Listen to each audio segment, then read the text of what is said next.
बड़ा प्रोजेक्ट है। उत्तर प्रदेश में 6 जगह नोड्स बनाए जा रहे हैं और जो झांसी में ये इंडस्ट्रियल कॉरिडोर का जो हिस्सा बनेगा उसमें एक बड़ा इलाका है जिसको अधिग्रहण किया गया है और उसकी आधारशिला आज प्रधानमंत्री नरेंद्र मोदी रखने वाले हैं। लेकिन उत्तर प्रदेश में विकास होगा, बुंदेलखंड में विकास होगा, लेकिन रक्षा के क्षेत्र में सामरिक दृष्टि से हम कैसे और ज्यादा आत्मनिर्भर हों और उस दिशा में हम कैसे तेजी से आगे बढ़ें, उसके लिए भी एक बड़ा मील का पत्थर है क्या ये? बिल्कुल है, बिल्कुल सत्य है। अभी आपने देखा होगा कि ये जौनपुर तक का रास्ता लखनऊ से जो बनाया गया है एक्सप्रेसवे, वहाँ पर भी उस कॉरिडोर में लैंडिंग की फाइटर एयरक्राफ्ट, ट्रांसपोर्ट एयरक्राफ्ट सबके लैंडने की व्यवस्था की गई है। इसके अलावा 4 साल पहले उत्तर प्रदेश में ये निश्चित किया गया था कि डिफेंस कॉरिडोर यहाँ बनेगा और जो भी इंडस्ट्रीज़ आएंगी, काफ़ी इंडस्ट्रीज़ वहाँ पर आई हैं और काफ़ी MOU साइन हो चुके हैं। अभी जो आज ये बुंदेलखंड एरिया में झांसी के पास जो हो रहा है, ये एक बहुत ही बड़ी एक चीज़ है। इसमें ये तो खाली एक संकेतात्मक है कि हेलीकॉप्टर और ड्रोन और ये इलेक्ट्रॉनिक वारफेयर ये बहुत ज़रूरी है और ये जो है मेक इन इंडिया के तहत HAL द्वारा निर्मित ये चीज़ें हैं।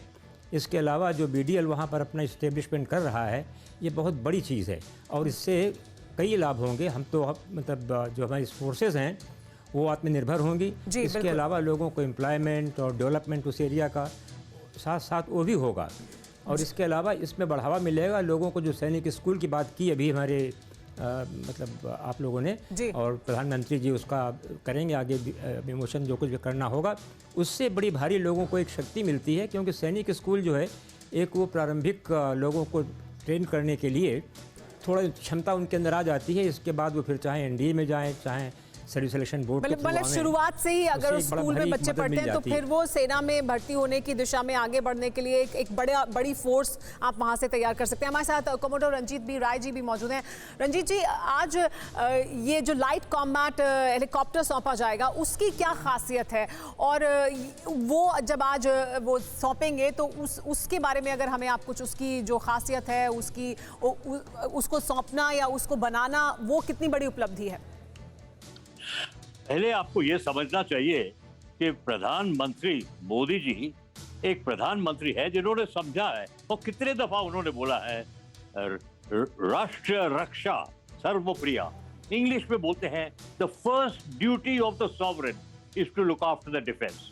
तो उत्तर प्रदेश में क्या हो गया था, ये स्टेट जो सबसे बड़ा है, काफी कीमत का स्टेट है, लेकिन इंडस्ट्रियल डेवलपमेंट नहीं हुई। अगर जो पूरी देश में इंडस्ट्रियल डेवलपमेंट नहीं हो तो देश इकट्ठा कैसे आगे बढ़ेगा जी। तो अभी अच्छी बात है कि पिछले साल टेफेक्सपो हुआ था, तो ये लाइट कॉम्बैट हेलीकॉप्टर जो है, हमारे एलुएट हेलीकॉप्टर बहुत पुराने हो गए थे।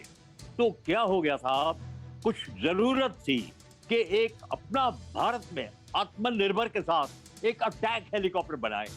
और तो जो ध्रुव हेलीकॉप्टर है उसके ऊपर जो इंजन है, शक्ति इंजन, जबरदस्त इंजन है, फ्रांस का भारत में बनता है जी। उसके बाद उन्होंने उसके ऊपर रॉकेट मोटर लाए, रॉकेट लगाने के लिए, गन लगाने के लिए। तो अब ये जब इकट्ठा हो जाता है तो उसको बोलते हैं लाइट कॉम्बैट हेलीकॉप्टर। इस शताब्दी में हेलीकॉप्टर, ड्रोन बहुत ही महत्वपूर्ण है लड़ाई में।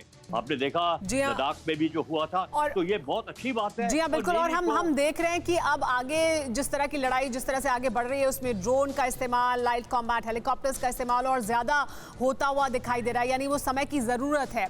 यशमोर जी, लेकिन एक और बहुत अहमियत की बात यह है कि ये जो डिफेंस कॉरिडोर बन रहा है और जिस दिशा में सरकार आगे बढ़ रही है, काम कर रही है तेजी से, आत्मनिर्भर भारत हो, लेकिन आत्मनिर्भर होने के साथ साथ उस दिशा में काम हो रहा है कि हम फिर बाकी देशों को भी सप्लाई कर सकें, उस क्षमता तक हम पहुंचें।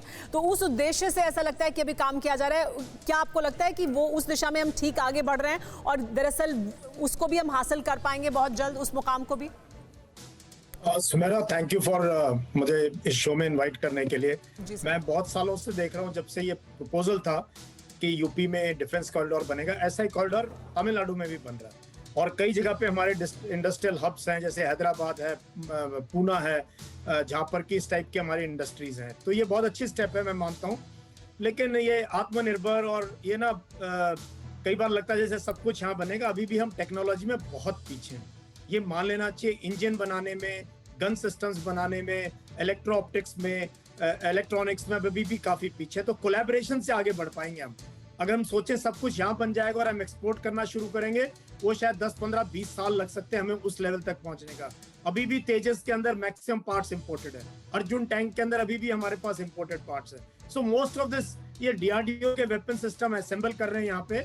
ये दर्शकों को जानना चाहिए कि इसमें काफी कुछ कंपोनेंट अभी भी इंपोर्टेड असेंबलीज हैं। तो आत्मनिर्भर के साथ साथ कोलैबोरेटिव होगा, हमें इजराइल के साथ, यूएस के साथ, रशिया के साथ बेस्ट कटिंग एज टेक्नोलॉजी यहाँ लानी पड़ेगी, उसको यहाँ बनाना पड़ेगा, हमें R&D में इन्वेस्ट करना पड़ेगा। सिर्फ डीआरडीओ में नहीं, हमारी IITs के अंदर, हमारे स्कूल्स कॉलेजेस के अंदर एक साइंटिफिक टेम्पर को बढ़ावा देना होगा। तब देश आत्मनिर्भर बन सकता है 15, 20, 30 साल के बाद। क्योंकि जो डेवलप्ड कंट्रीज हैं, क्या यश चीज को ऐसे समझा जा सकता है कि हमने जो इतने सालों में नहीं किया है उसे अब करना शुरू किया है, यानी दिशा सही है जिसमें काम कर रहे हैं, लेकिन उस दिशा में आगे बढ़ने के लिए हमें बहुत सा कोलैबोरेशन करना पड़ेगा और तब हम तेजी से उस दिशा में आगे बढ़ पाएंगे। परवाह देश की, सोमवार से शुक्रवार रात 10 बजे TV9 भारतवर्ष पर।